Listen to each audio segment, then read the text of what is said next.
Oi, eu sou Carlos Henrique Abud, esse é o segundo vídeo falando sobre cosmologia e cosmogonia. No primeiro eu falei um pouquinho sobre o conceito, sobre a origem das palavras, o que elas significam. O link para ele está aqui embaixo na descrição, é um vídeo bem curtinho. E agora é hora da gente conversar um pouco sobre como isso funciona enquanto ferramenta para o autor. Como a gente pode aplicar esses conceitos no trabalho que a gente está desenvolvendo, ou seja, como a gente pode usar a cosmologia e cosmogonia num contexto da ficção. Porque tem uma diferença primordial aí entre a cosmologia e cosmogonia no mundo real e na ficção, que é a seguinte, né? No mundo real a gente estuda, sistematiza, organiza e compreende aquilo que existe, aquilo que a gente pode observar, aquilo que se vê presente nas mitologias, nas religiões, né? Enquanto que na ficção a gente tem sim essa parte do registro, essa parte da organização, mas também a criação e o desenvolvimento do universo do autor, né? Obviamente, se o autor não criar nada, ele não tem o que organizar, ele não tem o que expandir. E isso é claro se a gente está falando do contexto da pessoa que está trabalhando a cosmologia e cosmogonia da própria obra, né? Tem gente que gosta de estudar a cosmologia ficcional de outros autores. Por exemplo, o Lovecraft tem muitos fãs dedicados ali a sistematizar, a compreender o universo dele, né? Juntar as pontas ali das dimensões, os elementos sobrenaturais, as criaturas, né? E aí vai ser um trabalho muito parecido com o que se faz em relação à cosmologia e cosmogonia na realidade, que a gente falou lá no outro vídeo, né? Mas não é esse o assunto desse vídeo. Aqui a gente vai falar um pouquinho sobre o trabalho do autor com a cosmogonia e cosmologia do próprio universo, né? Como ele vai sistematizar isso na medida em que ele for criando as coisas dele. E a propósito, se você gosta de world building, se você gosta de criar mundos ficcionais, aqui embaixo tem um link para a playlist com os vídeos sobre world building que eu já fiz aqui no canal, e para a playlist também do Universo Planos e Fugas, que é a série que mostra o desenvolvimento do meu próprio mundo ficcional. Então, se você quiser, o link está aqui embaixo também. Um bom ponto para a gente iniciar essa conversa é justamente sobre a liberdade total que um autor tem para decidir como as coisas vão funcionar no mundo dele, né? Isso pode ser um pouco assustador, a princípio, tanto que muitos autores acabam copiando universos que já existem e que ele gosta, né, que ele se interessa. Pelo menos no início isso acontece bastante e isso é absolutamente normal. Quem nunca fez isso, né? Quem nunca, quando está começando a escrever e está ali sem ideia de como começar, para onde ir, não pega ali uma coisa baseada em algo que gosta, né, para poder se inspirar. Tem muitos exemplos, inclusive, de obras que foram inspiradas em mundos que já existem, eu não vou nem citar aqui, mas só de pensar em quanta coisa que surgiu a partir de Star Wars, de Senhor dos Anéis, de Blade Runner, que são clássicos e que viraram meio que o padrão, né, o arquétipo ali daquilo que se espera de um mundo de fantasia épica, no caso do Senhor dos Anéis, ou de Cyberpunk, no caso do Blade Runner, né, e por aí vai. Sendo que os universos dessas próprias obras também já foram inspirados em coisas que vieram antes, né, foram um amálgama ali de influências de coisas que vieram anteriormente, que é o que acontece mesmo, né? Então, o segredo é desencanar um pouco dessa história de eu preciso criar um universo totalmente novo, original, diferente de tudo que já se viu, porque principalmente no início, essa é uma tarefa muito intimidadora, para não dizer quase impossível, né? O que acontece é a gente começar meio que imitando e aos poucos, conforme as ideias vão surgindo, conforme as histórias vão aparecendo, os personagens, né, lugares do mundo, tudo isso vai ganhando uma cara própria e aí você já tem um universo para chamar de seu, né? Um ótimo exemplo disso é o universo de Tormenta aqui do Brasil, né? Que é um mundo de fantasia criado muito lá atrás pelo pessoal da revista de RPG Dragão Brasil, e que quando surgiu ali o primeiro material descrevendo esse cenário de Tormenta, apareceu numa revistinha especial, comemorativa, fininha, que reunia ali o melhor material que eles tinham publicado até o momento, incluindo perfis de personagens, descrições de lugares e tal. Eu tenho essa revista em algum lugar por aqui, e eu lembro que naquele momento inicial havia muita coisa inspirada em Dungeons and Dragons e na fantasia medieval clássica, e depois, aos poucos, a cara desse mundo foi mudando, vários escritores novos foram chegando, trazendo outras influências, né? E o mundo de Tormenta foi surgindo. E se eles fossem esperar para elaborar tudo de original que tem no mundo hoje, para começar a escrever, talvez eles nem tivessem começado, tivessem até hoje ali escrevendo coisas sobre universos que já existem, né? Mas, embora existisse esse monte de elemento comum, né, com mundos que já existiam, como Dungeons and Dragons e tudo mais, havia desde o início em Tormenta um grande diferencial, que era a própria Tormenta, né? Era uma ideia tão legal que acabou justificando a criação, a existência daquele mundo. Então eu acho que o primeiro ponto que eu queria enfatizar aqui no vídeo é esse, né? Você não precisa criar nada totalmente novo, como eu já falei, né? É uma tarefa muito difícil você vir com um universo inteiramente original de cara para você.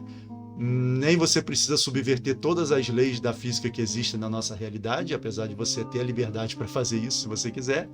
Mas você precisa pelo menos de um diferencial, de alguma coisa que seja ao menos interessante o suficiente para você começar a construir seu mundo a partir dali. Não faz sentido você criar um novo universo ou tentar criar um novo universo exatamente igual a outra coisa que já existe, né?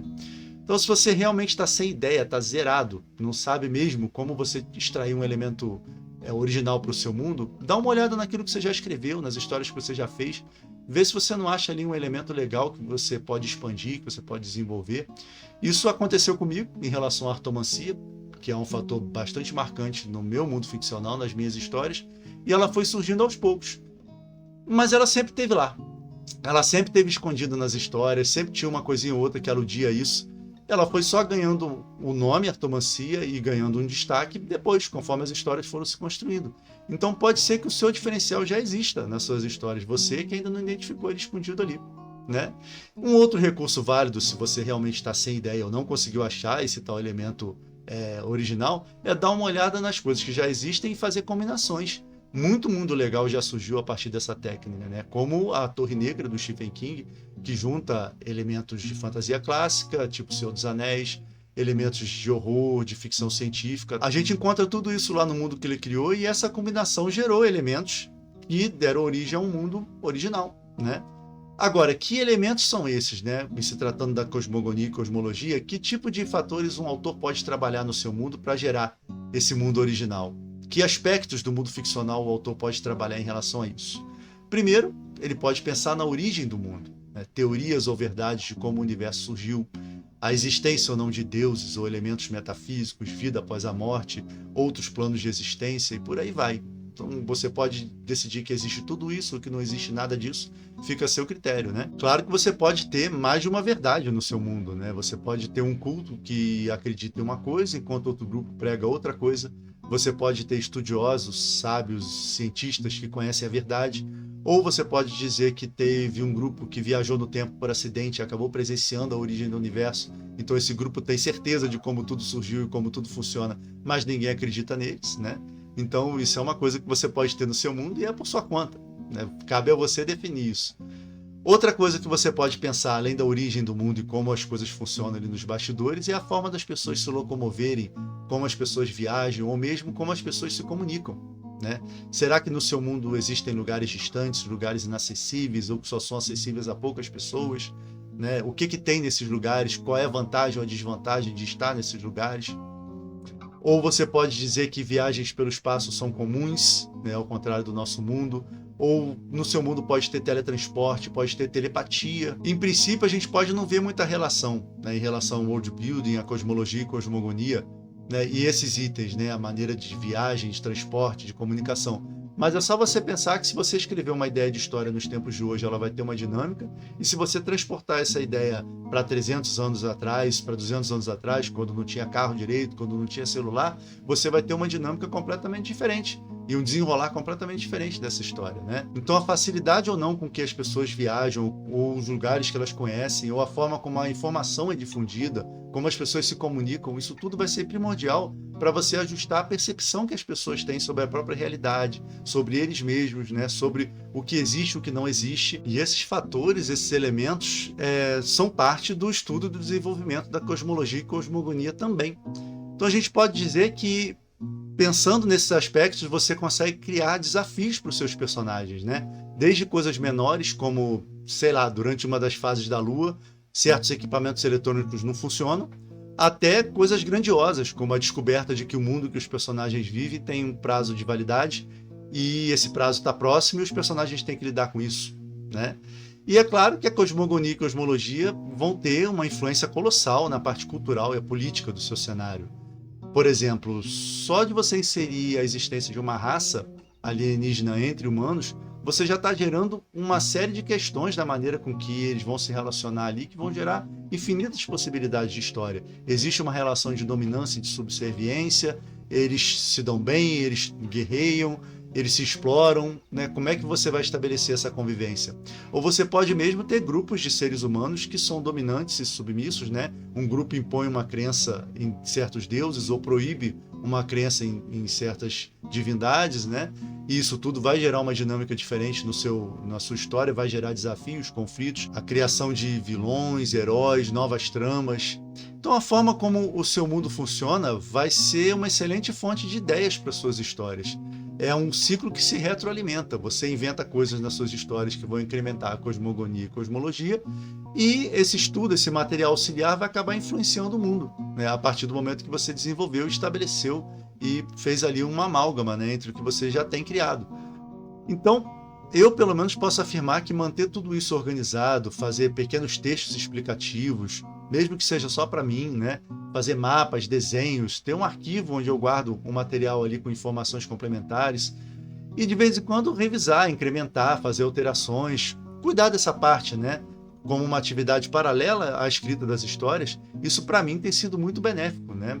E dá para perceber assim que o mundo vai ganhando mais coerência e o leitor vai acompanhar suas histórias com um prazer maior assim de descobrir, né, um universo mais consistente, mais sólido, mais real, né, conectado de um jeito interessante, de um jeito que foi pensado para ser assim.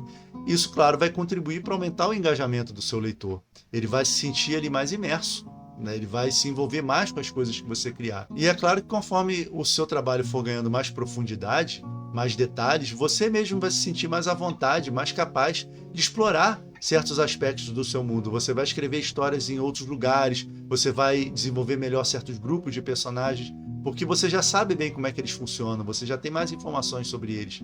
Então, a sua narrativa vai se tornar mais rica por causa disso. E aí, quando você menos esperar, você vai se dar conta que você já está trabalhando na expansão do seu universo, já está pensando em histórias de origem, já está pensando em sequências, em spin-off.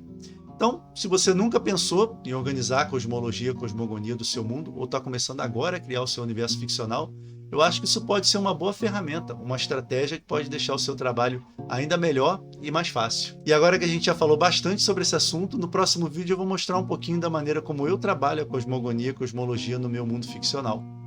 Era isso para o vídeo de hoje, abraços e até a próxima!